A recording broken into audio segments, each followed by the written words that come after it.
আসসালামু আলাইকুম গাইস, সবাই কেমন আছেন? আশা করি সবাই ভালো আছেন। আজকে আমরা যাচ্ছি হচ্ছে মুক্তাগাছা রাজবাড়িতে। সো নতুন ফ্রেন্ড সার্কেল নিয়ে মুক্তাগাছা রাজবাড়িতে ভ্রমণ গল্পের বিস্তারিত থাকবে আজকের এই ভিডিওতে।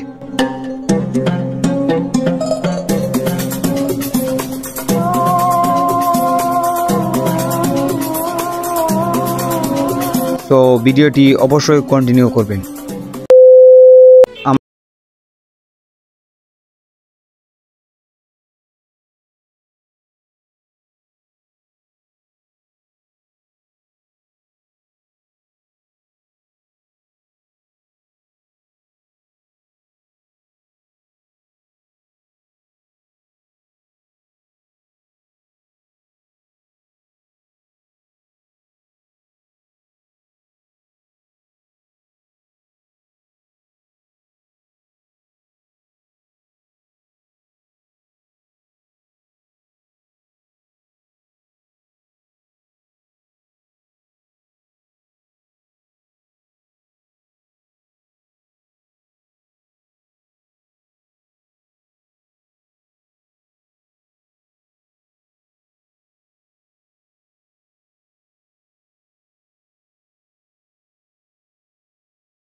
অনেক মজা।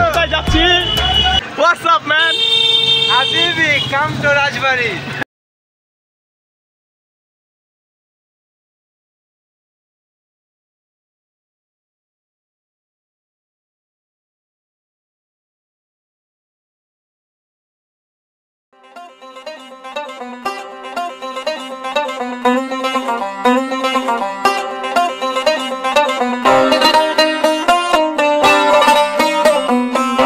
রাজবাড়িতে ঢুকতে গেলে কোনো টিকিট কিংবা কোনো টাকার প্রয়োজন হয় না। প্রথমে গেট দিয়ে ঢুকলেই বাম দিক দিয়ে দেখতে পারবেন একটা বড় স্তম্ভ, যেখানে আপনারা রাজবাড়ির ইতিহাস সম্পর্কে অনেক তথ্য জানতে পারবেন।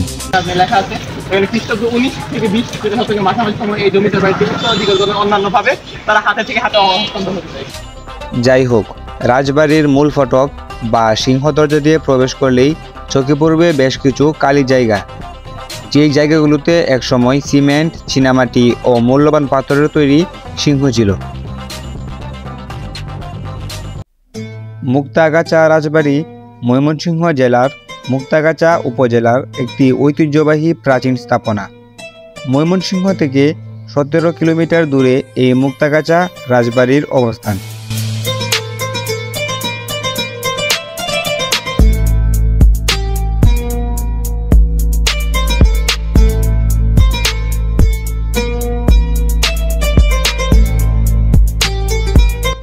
তৎকালীন মুক্তাগাছার জমিদার ব্রিটিশদের কাছ থেকে প্রথমে রাজা এবং পরবর্তীতে মহারাজা উপাধি পেয়েছিলেন, তাই জমিদারের এই বাসভবনকে মুক্তাগাছা রাজবাড়ি বলা হয়।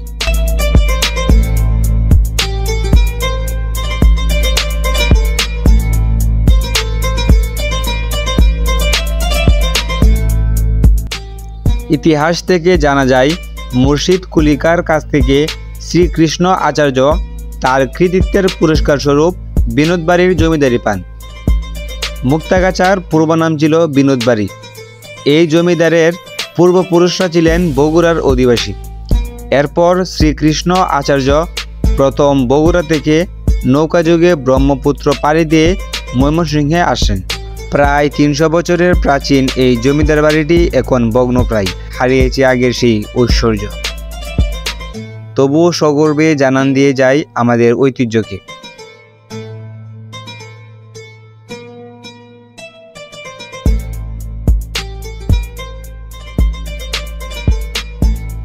মুক্তাগাছা গিয়ে যদি মনটা না খায় তাহলে ওই আনন্দময় ভ্রমণটা অপূর্ণ থেকে যাবে।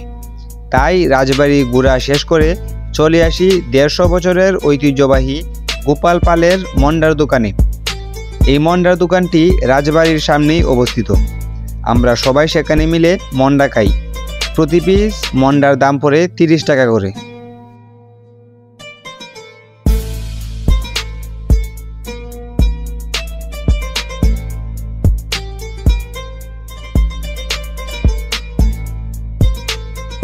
মন্ডা খাওয়া শেষ করে চলে আসি আমরা আমাদের নিজ গন্তব্যে। সো আজকের ভিডিওটি এ পর্যন্তই। দেখা হবে নতুন কোনো ভিডিওতে। যদি ভিডিওটি ভালো লেগে থাকে তাহলে অবশ্যই একটা লাইক করবেন, আর আমার চ্যানেলে নতুন হয়ে থাকলে চ্যানেলটি সাবস্ক্রাইব করে অবশ্যই পাশে থাকবেন। দেখা হবে নতুন কোনো ভিডিওতে নতুন কোনোভাবে। সে পর্যন্ত ভালো থাকুন, সুস্থ থাকুন। আল্লাহ হাফেজ।